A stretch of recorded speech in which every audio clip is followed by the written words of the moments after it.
Nicholson. Bleak House by Charles Dickens. Chapter 19. Moving On. It is the long vacation in the regions of Chancery Lane.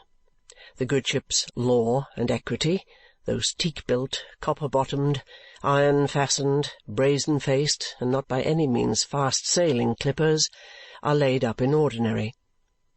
The Flying Dutchman, with a crew of ghostly clients imploring all whom they may encounter to peruse their papers, has drifted for the time being heaven knows where. The courts are all shut up. The public offices lie in a hot sleep. Westminster Hall itself is a shady solitude where nightingales might sing, and a tenderer class of suitors than is usually found there walk. The Temple, Chancery Lane, Sergeant's Inn, and Lincoln's Inn, even unto the Fields, are like tidal harbours at low water, where stranded proceedings, officers at anchor, idle clerks lounging on lopsided stools that will not recover their perpendicular until the current of term sets in, lie high and dry upon the ooze of the long vacation. Outer doors of chambers are shut up by the score. Messages and parcels are to be left at the porter's lodge by the bushel. A crop of grass would grow in the chinks of the stone pavement outside Lincoln's Inn Hall, but that the ticket porters, who had nothing to do beyond sitting in the shade there, with their white aprons over their heads to keep the flies off, grub it up and eat it thoughtfully. There is only one judge in town. Even he only comes twice a week to sit in chambers. If the country folks of those assize towns on his circuit could see him now! No full-bottomed wig, no red petticoats, no fur, no javelin men, no white wands, merely a close-shaved gentleman in white trousers and a white hat, with sea-bronze on the judicial countenance, and a strip of bark peeled by the solar rays from the judicial nose, who calls in at the shellfish shop as he comes along and drinks iced ginger beer. The bar of England is scattered over the face of the earth. How England can get on through 4 long summer months without its bar, which is its acknowledged refuge in adversity, and its only legitimate triumph in prosperity, is beside the question. Assuredly that shield and buckler of Britannia are not in present wear. The learned gentleman who is always so tremendously indignant at the unprecedented outrage committed on the feelings of his client by the opposite party that he never seems likely to recover it, is doing infinitely better than might be expected in Switzerland. The learned gentleman who does the withering business and who blights all opponents with his gloomy sarcasm is as merry as a grig at a French watering-place. The learned gentleman who weeps by the pint on the smallest provocation has not shed a tear these 6 weeks. The very learned gentleman who has cooled the natural heat of his gingery complexion in pools and fountains of law until he has become great in knotty arguments for term-time, when he poses the drowsy bench with legal chaff, inexplicable to the uninitiated, and to most of the initiated too, is roaming with a characteristic delight in aridity and dust about Constantinople. Other dispersed fragments of the same great palladium are to be found on the canals of Venice, at the second cataract of the Nile, in the baths of Germany, and sprinkled on the sea-sand all over the English coast. Scarcely one is to be encountered in the deserted region of Chancery Lane. If such a lonely member of the bar do flit across the waste and come upon a prowling suitor who is unable to leave off haunting the scenes of his anxiety, they frighten one another and retreat into opposite shades. It is the hottest long vacation known for many years. All the young clerks are madly in love, and according to their various degrees pine for bliss with the beloved object, at Margate, Ramsgate, or Gravesend. All the middle-aged clerks think their families too large. All the unowned dogs who stray into the Inns of Court and pant about staircases and other dry places seeking water give short howls of aggravation. All the blind men's dogs in the streets draw their masters against pumps or trip them over buckets. A shop with a sun-blind and a watered pavement and a bowl of gold and silver fish in the window is a sanctuary. Temple Bar gets so hot that it is, to the adjacent Strand and Fleet Street, what a heater is in an urn, and keeps them simmering all night. There are offices about the Inns of Court in which a man might be cool, if any coolness were worth purchasing at such a price in dullness, but the little thoroughfares immediately outside those retirements seem to blaze. In Mr. Krook's court it is so hot that the people turn their houses inside out and sit in chairs upon the pavement, Mr. Krook included, who there pursues his studies with his cat, who never is too hot, by his side. The Sol's Arms has discontinued the harmonic meetings for the season, and Little Swills is engaged at the pastoral gardens down the river, where he comes out in quite an innocent manner and sings comic ditties of a juvenile complexion calculated, as the bill says, not to wound the feelings of the most fastidious mind. Over all the legal neighbourhood there hangs, like some great veil of rust or gigantic cobweb, the idleness and pensiveness of the long vacation. Mr. Snagsby, law stationer of Cook's Court, Cursitor Street, is sensible of the influence not only in his mind as a sympathetic and contemplative man, but also in his business as a law stationer aforesaid. He has more leisure for musing in Staple Inn and in the Rolls Yard during the long vacation than at other seasons. He says to the two prentices, what a thing it is in such hot weather to think that you live in an island with the sea a-rolling and a-bowling right round you. Guster is busy in the little drawing-room on this present afternoon in the long vacation, when Mr. and Mrs. Snagsby have it in contemplation to receive company. The expected guests are rather select than numerous, being Mr. and Mrs. Chadband, and no more. From Mr. Chadband's being much given to describe himself, both verbally and in writing, as a vessel, he is occasionally mistaken by strangers for a gentleman connected with navigation. But he is, as he expresses it, in the ministry. Mr. Chadband is attached to no particular denomination, and is considered by his persecutors to have nothing so very remarkable to say, on the greatest of subjects, as to render his volunteering, on his own account, at all incumbent on his conscience, but he has his followers, and Mrs. Snagsby is of the number. Mrs. Snagsby has but recently taken a passage upward by the vessel Chadband, and her attention was attracted to that bark A1 when she was something flushed by the hot weather. "My little woman," says Mr. Snagsby to the sparrows in Staple Inn, "likes to have her religion rather sharp, you see."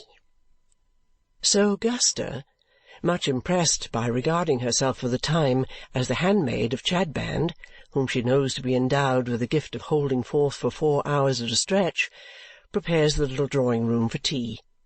All the furniture is shaken and dusted. The portraits of Mr. and Mrs. Snagsby are touched up with a wet cloth. The best tea service is set forth, and there is excellent provision made of dainty new bread, crusty twists, cool fresh butter, thin slices of ham, tongue, and German sausage, and delicate little rows of anchovies nestling in parsley, not to mention new-laid eggs, to be brought up warm in a napkin, and hot buttered toast.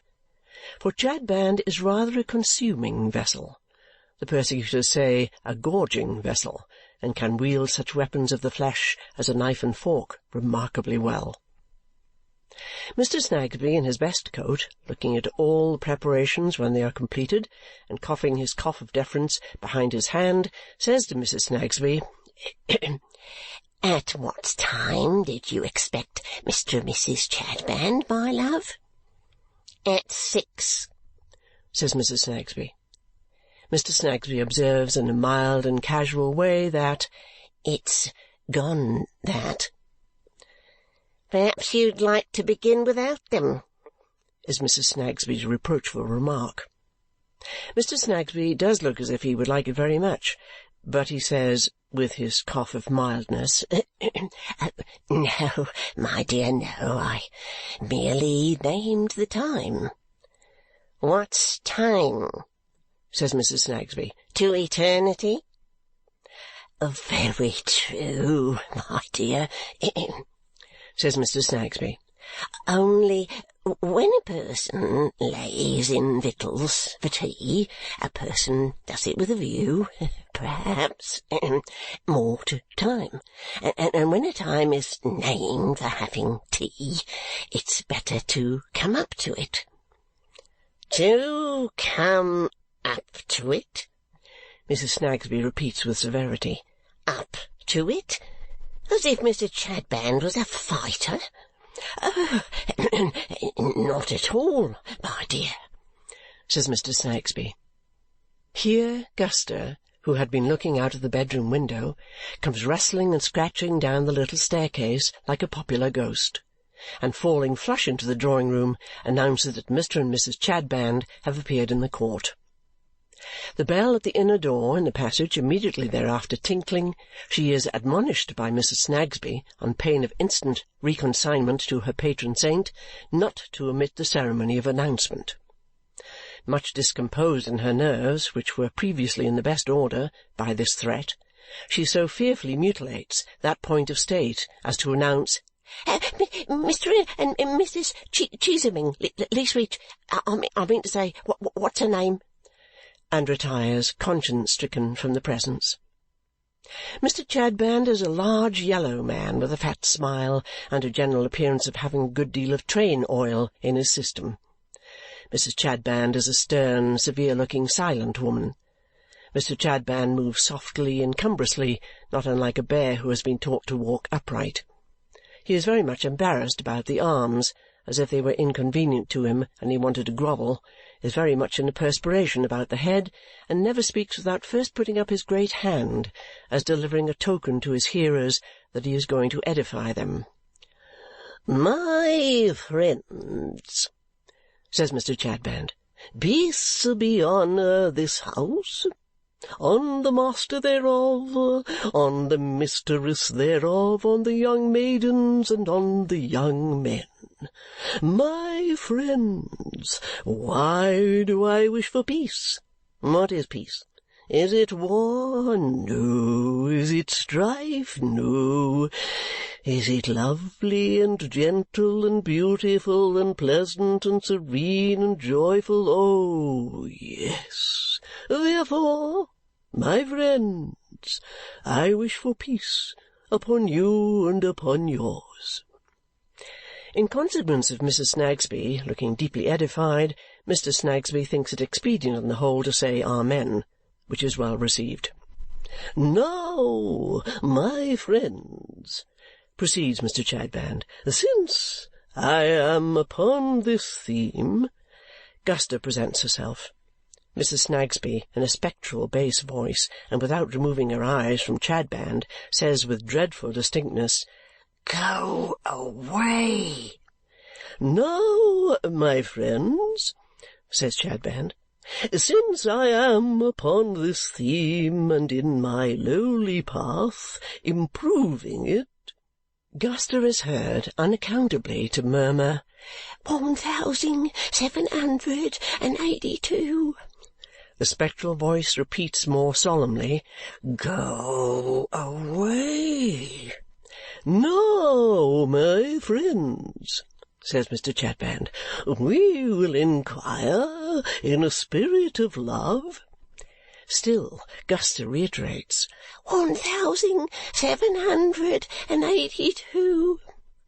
Mr. Chadband, pausing with the resignation of a man accustomed to be persecuted and languidly folding up his chin into his fat smile, says, Let us hear the maiden speak. Speak, maiden. 1,782, if you please, sir. Would you wish to know what the shilling were for? Says Guster, breathless. For? Returns Mrs. Chadband. For his fare.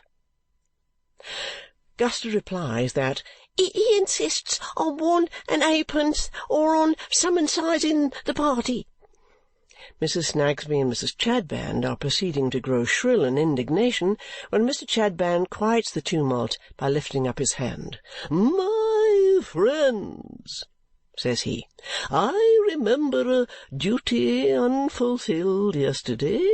It is right that I should be chastened in some penalty.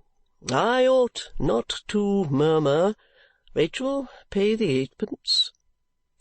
While Mrs. Snagsby, drawing her breath, looks hard at Mr. Snagsby, as who should say, "You hear this apostle?" and while Mr. Chadband glows with humility and train oil, Mrs. Chadband pays the money.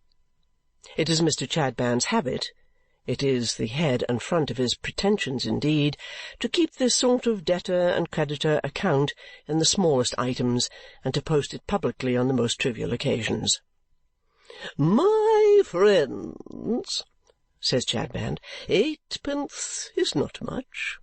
It might justly have been 1 and 4pence. It might justly have been half a crown. Oh, let us be joyful, joyful, oh, let us be joyful." With which remark, which appears from its sound to be an extract in verse, Mr. Chadband stalks to the table, and before taking a chair lifts up his admonitory hand. "My friends," says he, "what is this which we now behold as being spread before us? Refreshment? Do we need refreshment, then, my friends? We do.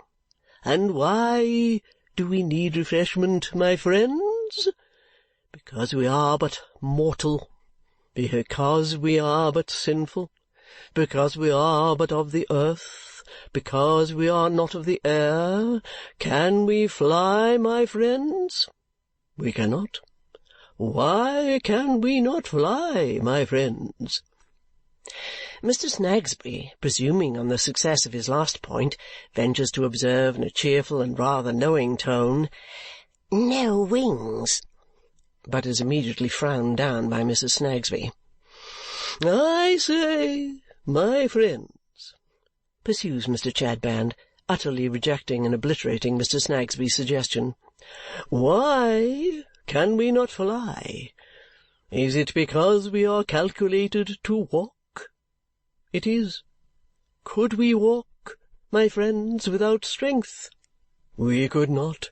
What should we do without strength, my friends? Our legs would refuse to bear us, our knees would double up, our ankles would turn over, and we should come to the ground. Then from whence, my friends, in a human point of view, do we derive the strength that is necessary to our limbs? Is it," says Chadband, glancing over the table, "from bread in various forms, from butter which is churned from the milk which is yielded unto us by the cow, from the eggs which are laid by the fowl, from ham, from tongue, from sausage, and from such like? It is. Then let us partake of the good things which are set before us." The persecutors denied that there was any particular gift in Mr. Chadband's piling verbose flights of stairs, one upon another, after his fashion. But this can only be received as a proof of their determination to persecute, since it must be within everybody's experience that the Chadband style of oratory is widely received and much admired. Mr. Chadband, however, having concluded for the present, sits down at Mr. Snagsby's table and lays about him prodigiously. The conversion of nutriment of any sort into oil of the quality already mentioned appears to be a process so inseparable from the constitution of his exemplary vessel that in beginning to eat and drink he may be described as always becoming a kind of considerable oil mills or other large factory for the production of that article on a wholesale scale. On the present evening of the long vacation, in Cook's Court, Cursitor Street, he does such a powerful stroke of business that the warehouse appears to be quite full when the works cease. At this period of the entertainment, Guster, who has never recovered her first failure, but has neglected no possible or impossible means of bringing the establishment and herself into contempt, among which may be briefly enumerated her unexpectedly performing clashing military music on Mr. Chadband's head with plates, and afterwards crowning that gentleman with muffins, at which period of the entertainment Guster whispers Mr. Snagsby that he is wanted. "And being wanted in the not to put too fine a point upon it in the shop," says Mr. Snagsby, rising. "Perhaps this good company will excuse me for half a minute." Mr. Snagsby descends and finds the two 'prentices intently contemplating a police constable who holds a ragged boy by the arm. "Why, bless my heart," says Mr. Snagsby, "what's the matter?" "This boy," says the constable, "although he's repeatedly told to, won't move on." "I'm always a-moving on, sir," cries the boy, wiping away his grimy tears with his arm. "I've always been a-moving and a-moving on ever since I was born. Where can I possibly move to, sir, more nor I do move?" "He won't move on," says the constable calmly, with a slight professional hitch of his neck involving its better settlement in his stiff stock, "although he has been repeatedly cautioned, and therefore I am obliged to take him into custody. He's as obstinate a young gonoph as I know. He won't move on." "Oh, my eye! Where can I move to?" cries the boy, clutching quite desperately at his hair and beating his bare feet upon the floor of Mr. Snagsby's passage. "Don't you come none of that, or I shall make blessed short work of you," says the constable, giving him a passionless shake. "My instructions are that you are to move on. I have told you so 500 times." "But where?" cries the boy. "Well, really, constable, you know," says Mr. Snagsby wistfully, and coughing behind his hand his cough of great perplexity and doubt, "really, that does seem a question. Where, you know?" "My instructions don't go to that," replies the constable. "My instructions are that this boy is to move on." Do you hear, Joe? It is nothing to you or to any one else that the great lights of the parliamentary sky have failed for some few years in this business to set you the example of moving on. The one grand recipe remains for you, the profound philosophical prescription, the be-all and the end-all of your strange existence upon earth. Move on. You are by no means to move off, Joe, for the great lights can't at all agree about that. Move on. Mr. Snagsby says nothing to this effect, says nothing at all indeed, but coughs his forlornest cough, expressive of no thoroughfare in any direction. By this time Mr. and Mrs. Chadband and Mrs. Snagsby, hearing the altercation, have appeared upon the stairs. Guster having never left the end of the passage, the whole household are assembled. "The simple question is, sir," says the constable, "whether you know this boy. He says you do." Mrs. Snagsby, from her elevation, instantly cries out, "No, he don't."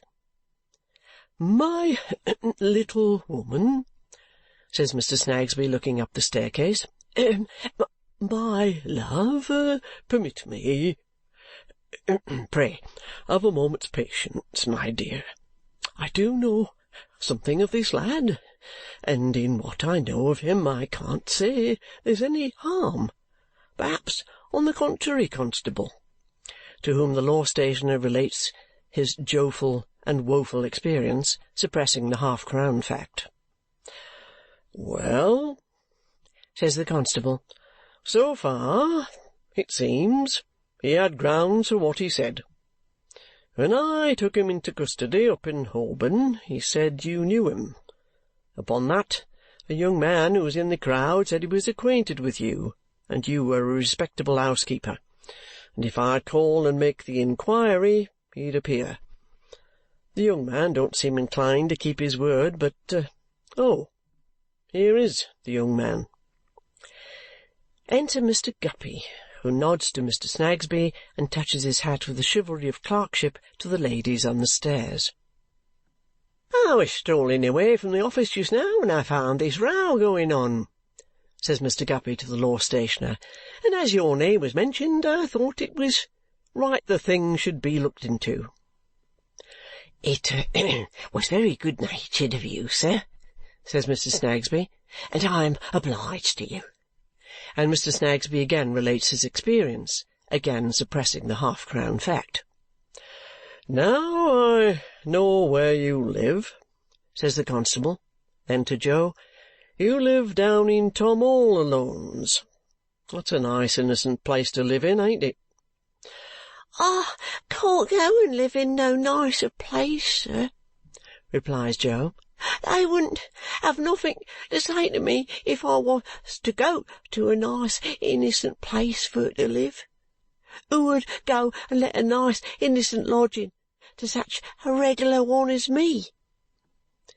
"You are very poor, ain't you?" says the constable. "Yes, I am indeed, sir. Very poor in general," replies Joe. "I leave you to judge now.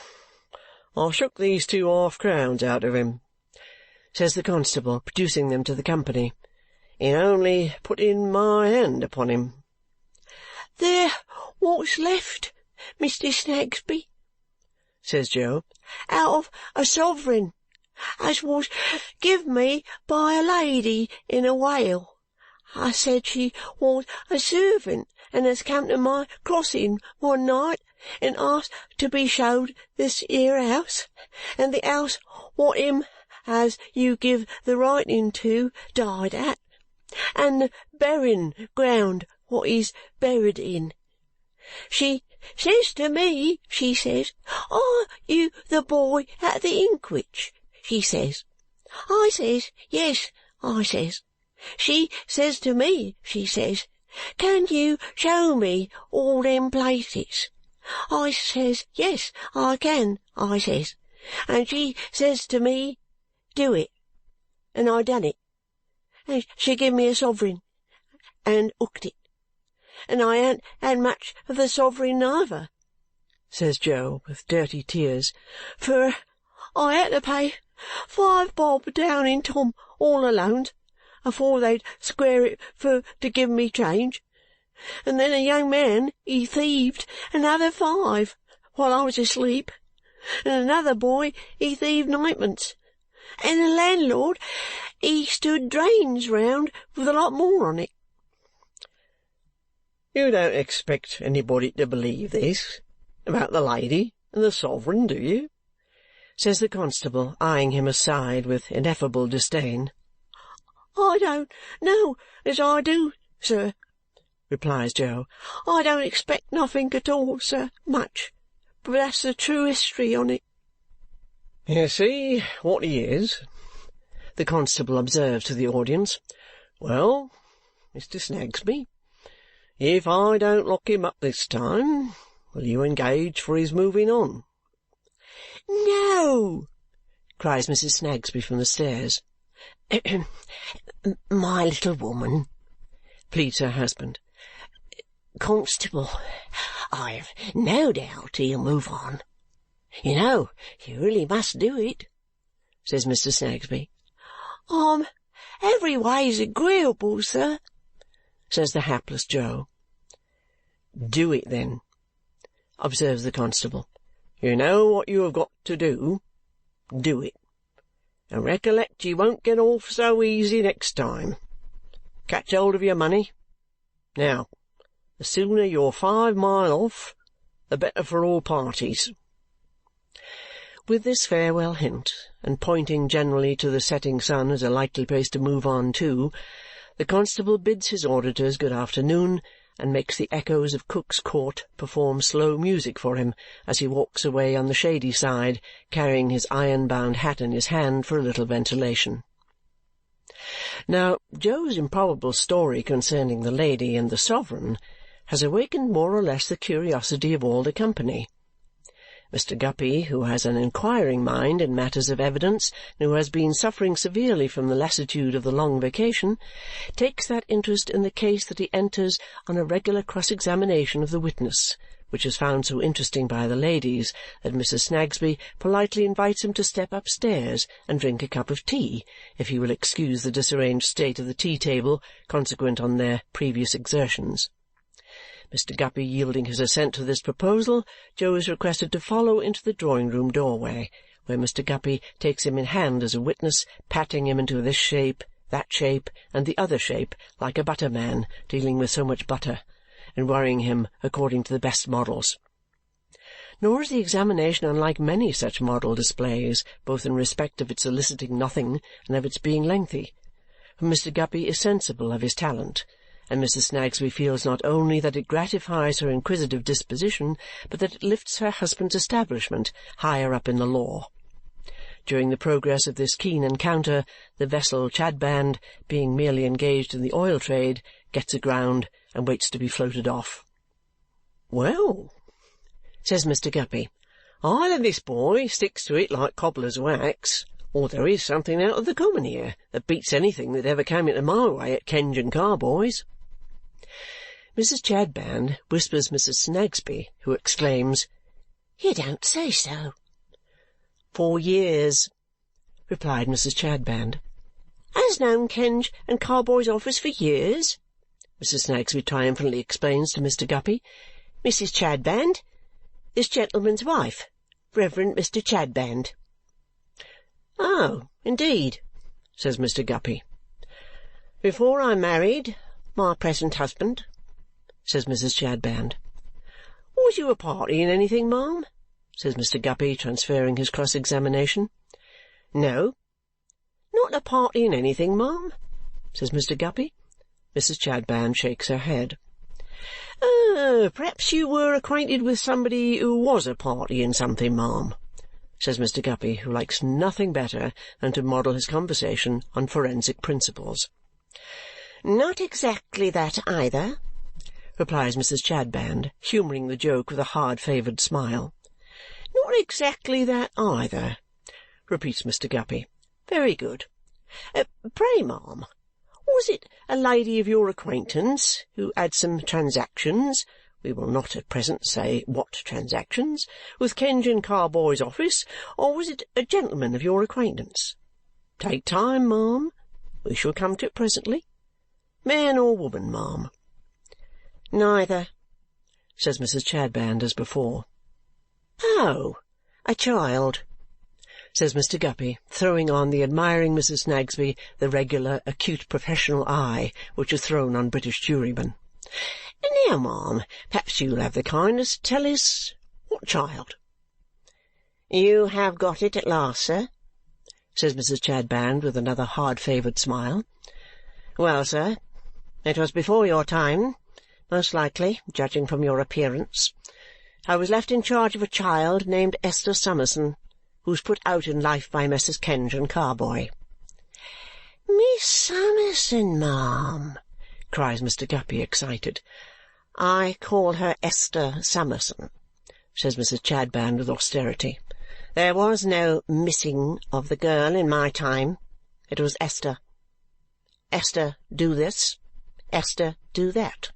And she was made to do it." "My dear ma'am," returns Mr. Guppy, moving across the small apartment, "the humble individual who now addresses you received that young lady in London when she first came here from the establishment to which you have alluded. Allow me to have the pleasure of taking you by the hand." Mr. Chadband, at last seeing his opportunity, makes his accustomed signal and rises with a smoking head, which he dabs with his pocket-handkerchief. Mrs. Snagsby whispers, "Hush!" "My friends," says Chadband, "we have partaken in moderation," which was certainly not the case so far as he was concerned, "of the comforts which have been provided for us. May this house live upon the fatness of the land. May corn and wine be plentiful therein. May it grow, may it thrive, may it prosper, may it advance, may it proceed, may it press forward. But, my friends, have we partaken of anything else? We have. My friends, of what else have we partaken? Of spiritual profit? Yes, from whence have we derived that spiritual profit? My young friend, stand forth." Joe, thus apostrophized, gives a slouch backward, and another slouch forward, and another slouch to each side, and confronts the eloquent Chadband with evident doubts of his intentions. "My young friend," says Chadband, "you are to us a pearl, you are to us a diamond, you are to us a gem, you are to us a jewel. And why, my young friend?" "I don't know," replies Joe. "I don't know nothink." "My young friend," says Chadband, "it is because you know nothing that you are to us a gem and a jewel. For what are you, my young friend? Are you a beast of the field? No. A bird of the air? No. A fish of the sea or river? No. You are a human boy, my young friend, a human boy. Glorious to be a human boy! And why glorious, my young friend? Because you are capable of receiving the lessons of wisdom, because you are capable of profiting by this discourse which I now deliver for your good, because you are not a stick, or a staff, or a stock, or a stone, or a post, or a pillar. O running stream of sparkling joy, to be a soaring human boy! And do you cool yourself in that stream now, my young friend? No. Why do you not cool yourself in that stream now? Because you are in a state of darkness, because you are in a state of obscurity, because you are in a state of sinfulness, because you are in a state of bondage. My young friend, what is bondage? Let us, in a spirit of love, inquire. At this threatening stage of the discourse, Joe, who seems to have been gradually going out of his mind, smears his right arm over his face and gives a terrible yawn. Mrs. Snagsby indignantly expresses her belief that he is a limb of the arch-fiend. "My friends," said Mr. Chadband, with his persecuted chin folding itself into its fat smile again as he looks round, "it is right that I should be humbled. It is right that I should be tried. It is right that I should be mortified. It is right that I should be corrected. I stumbled on Sabbath last, when I thought with pride of my 3 hours improving. The account is now favourably balanced. My creditor has accepted a composition. Oh, let us be joyful, joyful! Oh, let us be joyful!" Great sensation on the part of Mrs. Snagsby. "My friends," says Chadband, looking around him in conclusion, "I will not proceed with my young friend now.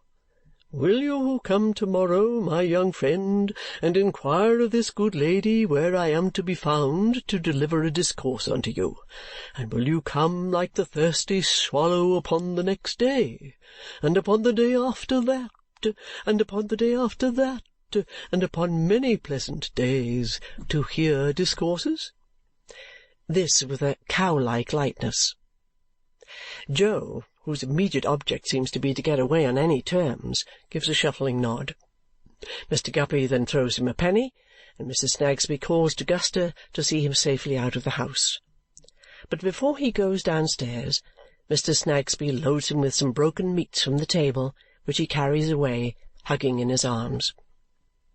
So Mr. Chadband, of whom the persecutors say that it is no wonder he should go on for any length of time uttering such abominable nonsense, but that the wonder rather is that he should ever leave off, having once the audacity to begin, retires into private life until he invests a little capital of supper in the oil trade. Joe moves on, through the long vacation, down to Blackfriars Bridge, where he finds a baking, stony corner wherein to settle to his repast.